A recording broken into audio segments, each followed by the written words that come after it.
ତାହେଲେ ଏଠି ଆଉ ନୁହନ୍ତି ପୁରା ଉପରେ ଉଠୁଥିଲେ ନେଇକି ବହୁତ ବଢ଼ିଆ କଥା। ଏତେ ସୁନ୍ଦର କ୍ଲାସ୍ ଦିଦିଙ୍କର ଥିଲା। ଏମିତି ଆମେ କହୁଛେ ନା ଭକ୍ତି ମାର୍ଗରେ ସମସ୍ତେ କହୁଥିଲେ ଯେ କୃଷ୍ଣଙ୍କ ସାଥିରେ କିଏ ଥିଲେ? ଗୋପୀମାନେ ଥିଲେ। ତ ଗୋପୀ ଦିଦି ଯେତେବେଳେ ଆମ ସମସ୍ତଙ୍କୁ କ୍ଲାସ୍ କରେଇଲେ ସେତେବେଳେ ଅନୁଭବ ଟିକେ କ'ଣ ଲାଗୁଥିଲା? କ'ଣ ଲାଗୁଥିଲା?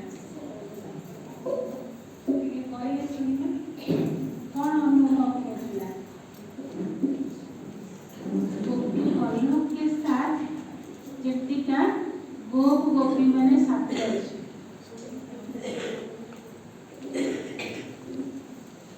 ଗୋପୀ ମାନେ ଯେମିତିକା ସାଥିରେ ଅଛନ୍ତି ସେମିତି ଅନୁଭବ ନିଶ୍ଚୟ ହେଇଥିବ। ଦେଖନ୍ତୁ ଆଜି ବହୁତ ବଢ଼ିଆ ଦିନ। ଆଜି ସମସ୍ତେ ଦେଖୁଥିଲି ଆସିଲା ବେଳଠୁ ବହୁତ ସାଇଲେନ୍ସ ରହିଛନ୍ତି।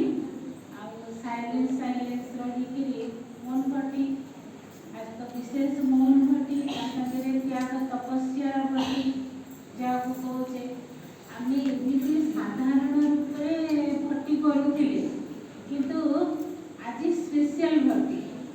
ଆଜି ସ୍ପେଶିଆଲ ଭର୍ତ୍ତି କାହିଁକି ନା ଆଗରୁ ଆମେ ଶୁଣି ଶୁଣିକି ଆସୁଥିଲେ ଯେ ଦାଦୀଙ୍କର ଅନୁଭବ, ଜାନକୀ ଦାଦୀଙ୍କର ଅନୁଭବ, ବଡ଼ ଦିଦିଙ୍କର ଅନୁଭବ, ସବୁ ଦାଦୀ ଦିଦି ଯେତେ ସମସ୍ତଙ୍କର ଅନୁଭବ।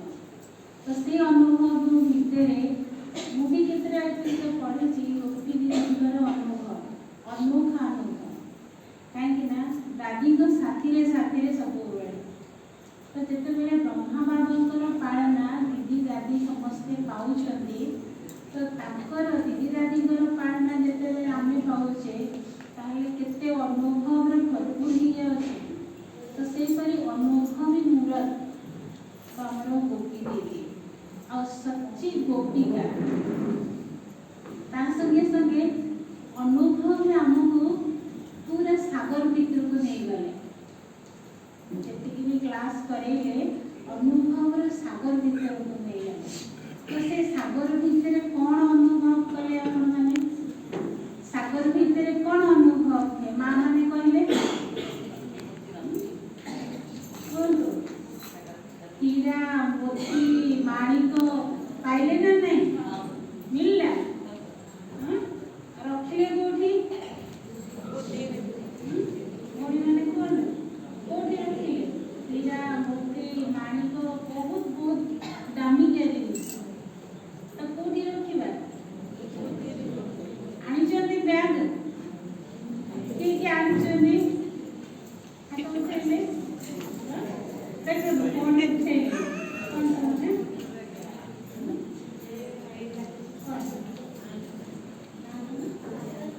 ସାଗରିକା ଭଉଣୀ ହାତ ଉଠେଇଲେ। ମୁଁ ଆଣେ ବହୁତ ବଡ଼ ବ୍ୟାଗ, ମାନେ ବହୁତ ବଢ଼ିଆ ନେଲେ ବି ସରିଗଲେନି। ଏମିତି ବ୍ୟାଗ ଧରିକି ଆସିଛନ୍ତି। ତ ସମସ୍ତେ ନିଶ୍ଚୟ ଧୋତି ରୂପକୁ ଝୋଲି ବାବାର ଜ୍ଞାନ ହୀରା ମୋତି ମାଣିକ ଦୁନିଆରେ ଏଗୁଡ଼ିକ ସବୁ ନେଲେ ଯାହା ପାଖରେ ବି ଥିବ ତା ଭିତରେ କ'ଣ ଆସିବ? ଡର ଆସିବ, ଭୟ ଆସିବ, ଚିନ୍ତା ଆସିବ। ମାନେ କୁଆଡ଼େ ଆଗକୁ ଯିବାକୁ ବି ଡର ଲାଗିବ, କୋଉଠି ବସିଲେ ବି ଡର ଲାଗିବ, ଖାଇଲା ସମୟରେ ବି ଡର ଲାଗିବ, ସାଙ୍ଗ ସାଥିରେ ମିଶିଲେ ବି ଡର ଲାଗିବ, ନାଇଁ କି? କିନ୍ତୁ ବାବା ଠାରୁ ଯୋଉ ଅସଲି ଧନ ପାଉଛନ୍ତି ହୀରା ମୋତି ମାଣିକ ଏସବୁ, ତ ଏସବୁ ଯେତେବେଳେ ଆପଣ ଝୋଲିରେ ରହୁଛନ୍ତି, ଆମେ ସମସ୍ତେ ଝୋଲିରେ ଭରପୁର କରୁଛେ, ତ ତାହେଲେ କ'ଣ ହଉଛି? ଡର ଲାଗୁଛି, ଭୟ ଲାଗୁଛି। ବାବା ପୁରା ନିଃସଙ୍କଳ୍ପ ବନେଇ ଦେଉଛନ୍ତି। ଡର, ଭୟ, ଦୁଃଖ, ଅଶାନ୍ତି ଏଗୁଡ଼ିକ ସବୁ ଆପେ ଆପେ କ'ଣ ହଉଛି? ଦୂର ହେଇଯାଉଛି। ତାହେଲେ ବାବା ଆମକୁ ସବୁଥିରେ ଭରପୁର କରିଦେଉଛନ୍ତି। କୋଉଠି ବି ଆମର ଚାହନା ଆଉ ନାହିଁ। ଅଛି ମା ମାନଙ୍କର ଚାହନା କିଛି? ବାବା ମିଲା ସବୁକିଛି ମିଳିଲା। ମାନେ ବାବା ମିଳିଗଲେ ମାନେ ସବୁ କିଛି ପ୍ରାପ୍ତି ହେଇଗଲା, ଅପ୍ରାପ୍ତି ଆଉ କିଛି ନାହିଁ। ତାହେଲେ ସେ ବାବାଙ୍କ ପ୍ରତି ପ୍ୟାର, ବାବାଙ୍କ ପ୍ରତି ଭାବନା, ବାବା ଯାହା କହୁଛନ୍ତି ଆଜି ଯେମିତି ଦିଦି କହିଲେ ଶ୍ରୀମତ ଶ୍ରୀମତ କ'ଣ ଆମେ ଶ୍ରୀମତ ଭଗବତ ଗୀତା ସବୁ ପଢୁଥିଲେ କିନ୍ତୁ ସବୁଠାରୁ ଶ୍ରେଷ୍ଠ ମତ ସବୁଠାରୁ ଶ୍ରେଷ୍ଠ ଗୀତା କୋଉଟା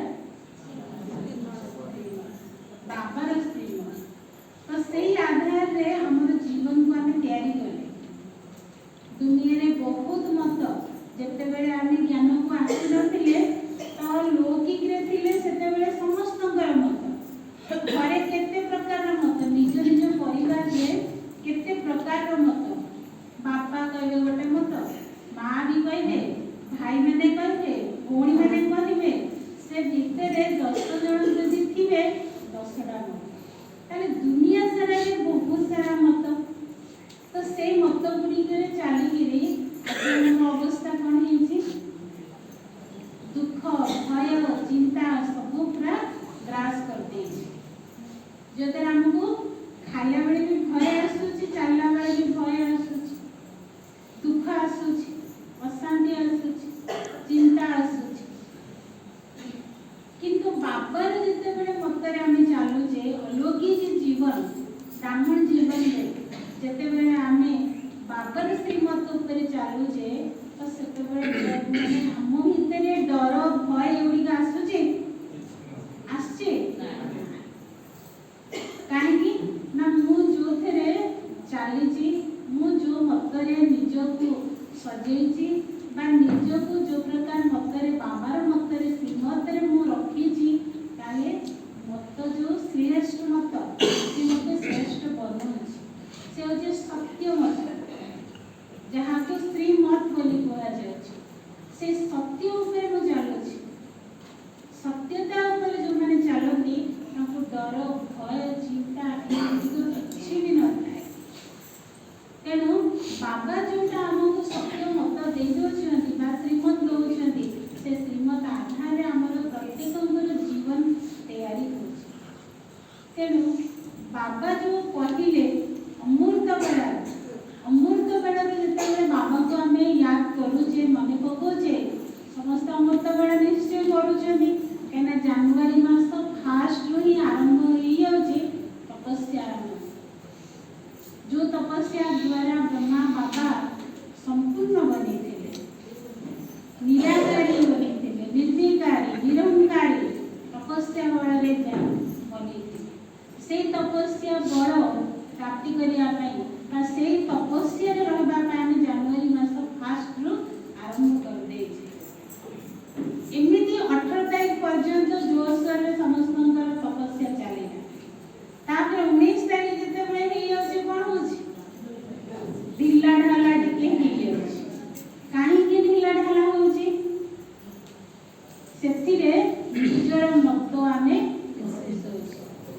ଯେତେବେଳେ ନିଜର ମତ ନିଜର ଚାଲିଚଳନ ନିଜର ସବୁ କିଛି ଆମେ କରୁଛେ ଦେହ ମାନେ ଦେହ ଧାଡ଼ିର ୟାଦ ଆସୁଛି ଦେହ ଅଭିମାନଟା ଆସୁଛେ ଏ ସବୁରେ ନିଜ ମତ ଯେତେବେଳେ ଆରମ୍ଭ ହେଇଯାଉଛି ସେତେବେଳେ ଆମର ସ୍ଥିତି ମଧ୍ୟ ଡାଉନ୍ ହେଇଯାଉଛି ତ ଆଜି କେତେ ତାରିଖ ହେଲାଣି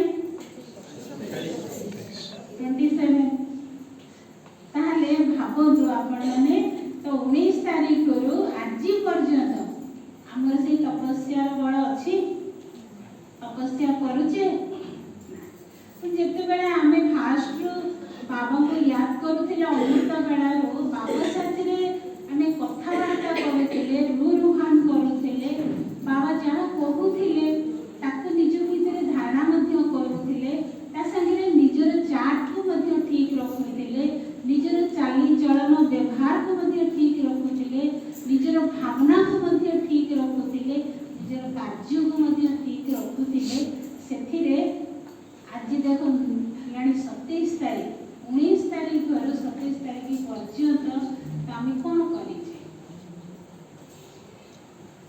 ଏଇ ସବୁ ଗୁଡ଼ିକ ଯଦି ଦେଖିବା ସେଥିରେ ମର୍ମ ମିଶୁଛି ତା ସାଥିରେ ମଧ୍ୟ ଆମର ବୁଦ୍ଧିର ଲୁଜ୍ ଆସିଯାଉଛି ବୁଦ୍ଧିର ଲୁଜନେସ୍ ଆସିଯାଉଛି ମାନେ ଏତେ ନିଶ୍ଚୟ ବାବା ପାଖରେ ରଖିକି ତପସ୍ୟା କରୁଥିଲେ ଏତେ ସୁନ୍ଦର ଲକ୍ଷ୍ୟ ରଖିକି ଯେଉଁ ତପସ୍ୟା କରୁଥିଲେ ସେ ଲକ୍ଷ୍ୟରୁ ଆମେ ଉଡ଼ି ଯାଉଛି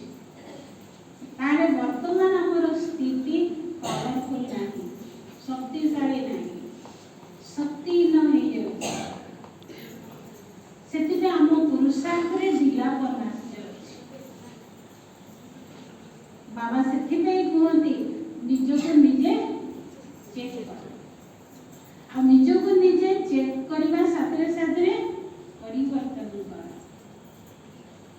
ताले जो मासटा हमें तपस्यार मास बोली भाबुथिले वरदानर मास बोली भाबुथिले से तपस्या करूचे ढिला आसी ढिला वरदान को प्राप्ति करि पारुचे जति की फुल कोर्स रे याद करूथिले तो सेतरे जति ढिला को नासी गला वरदान रो बुद्धि कमी रही गला वरदान को से प्राप्ति करि पारे निजर चार्ट को मध्ये हमें ठीक करि पारले ना ताले इथि आ नुबे पूरा उठले नहीं बहुत बढ़िया के सुंदर क्लास कर दिला एमती हमें कहते ना भक्ति मार्ग करे समस्त कहते से कृष्ण को साथी किए थे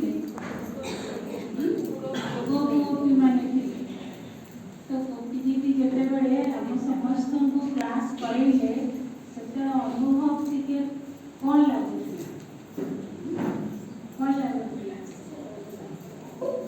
ये कहले सुनिना कौन अनुभव करला गोपी बल्लभ के साथ जतिका गोपी माने साथी अछि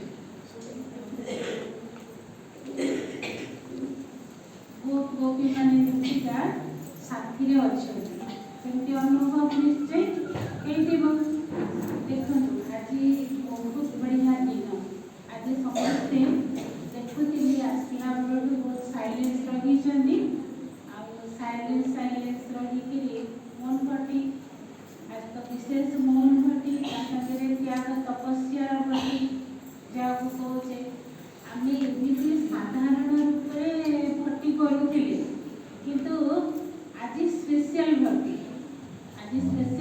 काहे कि ना आगर हमें शुणी के आसुथिले जे दादी अनुभव जानकी दादी अनुभव बड़ी दीदी अनुभव सब दादी दीदी केते समस्त अनुभव तो से अनुभव भितर मुझे केतरा पढ़ी गोपी दीदी अनुभव अनोखा अनुभव कहीं दादी साथी रे सब तो जिते बेले ब्रह्मा बाबा पालना दीदी दादी समस्ते पाउछंती तो ताकर दीदी दादी पालना जिते आम पाऊचे ताहले केते अनुभव भरपूर ही अछि तो सेपरी अनुभव मूरत हमरो गोपी दीदी और सच्ची गोपिका ता संगे संगे अनुभव में हमको पूरा सागर भीतर को नहीं गले जेतिकी भी क्लास करेले अनुभव रे सागर भीतर को नहीं गले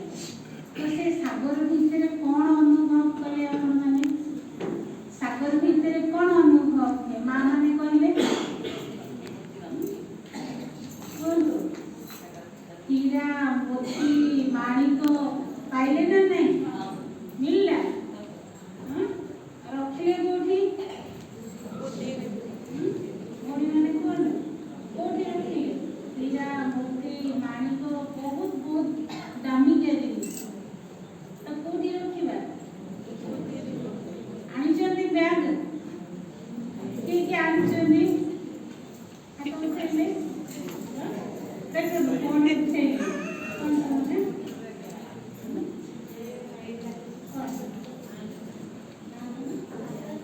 सागरिका मोनी हाथ उठेले मुआडा बहुत बड़ा बैग माने बहुत बड़ी के नेले भी सही होले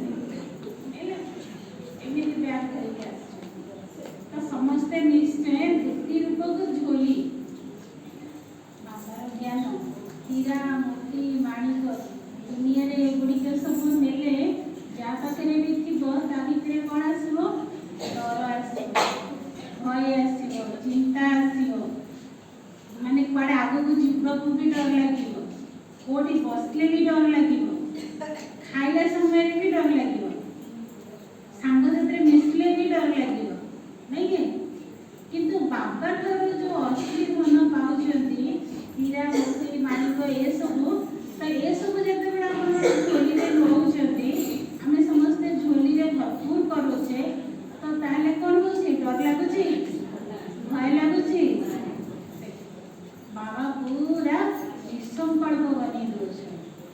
ଡର, ଭୟ, ଦୁଃଖ, ଅଶାନ୍ତି ଏଗୁଡ଼ିକ ସବୁ ଆପେ ଆପେ କ'ଣ ହେଉଛି ଦୂର ହେଇଯାଉଛି। ତାହେଲେ ବାବା ଆମକୁ ସବୁଥିରେ ଭରପୁର କରିଦେଉଛନ୍ତି। କୋଉଠି ବି ଆମର ଚାହନା ଆଉ ନାହିଁ।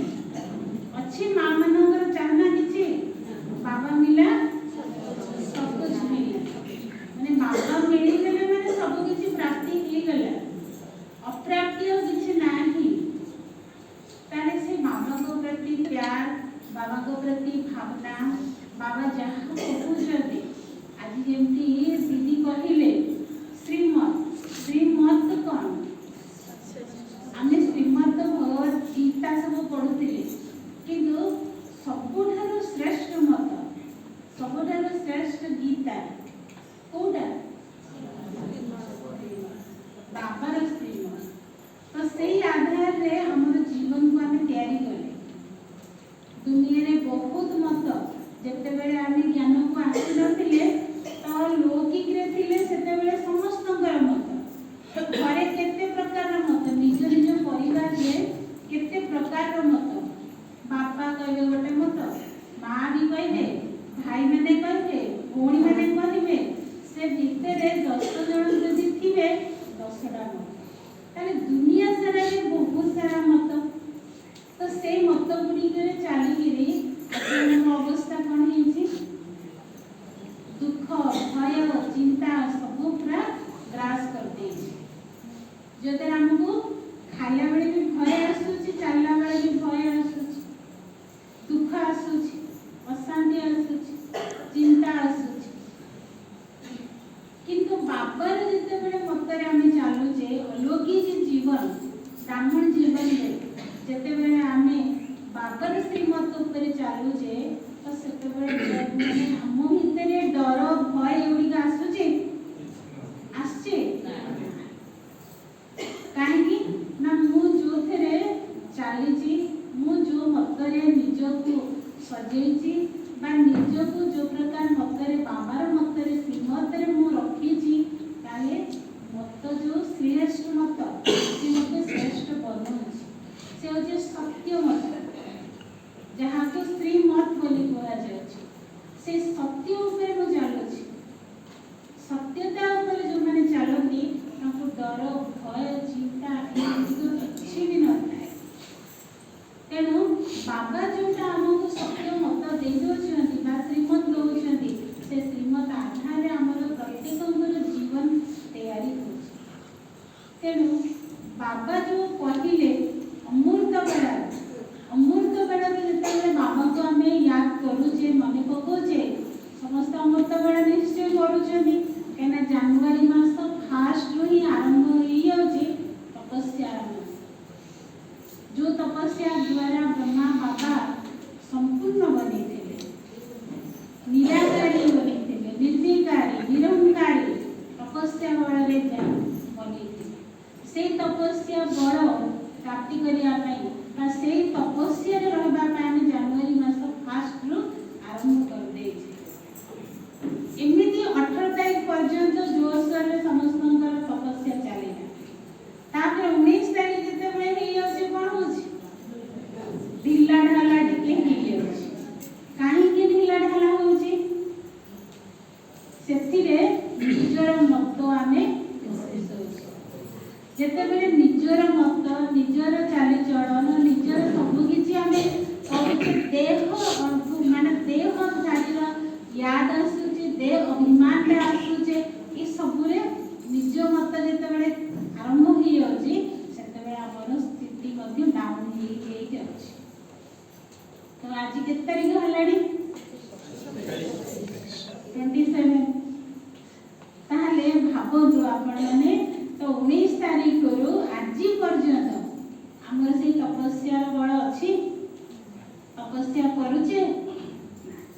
ଯେତେବେଳେ ଆମେ ଫାଷ୍ଟରୁ ବାବାଙ୍କୁ ୟାଦ କରୁଥିଲେ ଅମୃତ ବେଳାରୁ, ବାବା ସାଥିରେ ଆମେ କଥାବାର୍ତ୍ତା କରୁଥିଲେ, ରୁହାନ କରୁଥିଲେ, ବାବା ଯାହା କହୁଥିଲେ ତାକୁ ନିଜ ଭିତରେ ଧାରଣା ମଧ୍ୟ କରୁଥିଲେ, ତା ସାଙ୍ଗରେ ନିଜର ଚାର୍ଟକୁ ମଧ୍ୟ ଠିକ୍ ରଖୁଥିଲେ, ନିଜର ଚାଲିଚଳନ ବ୍ୟବହାରକୁ ମଧ୍ୟ ଠିକ୍ ରଖୁଥିଲେ, ନିଜର ଭାବନାକୁ ମଧ୍ୟ ଠିକ୍ ରଖୁଥିଲେ। ନିଜର କାର୍ଯ୍ୟକୁ ମଧ୍ୟ ଠିକ୍ ରଖୁଥିଲେ ସେଥିରେ ଆଜି ଦେଖ ହେଲାଣି 27 ତାରିଖ 19 ତାରିଖରୁ 27 ତାରିଖ ପର୍ଯ୍ୟନ୍ତ ତ ଆମେ କ'ଣ କରିଛେ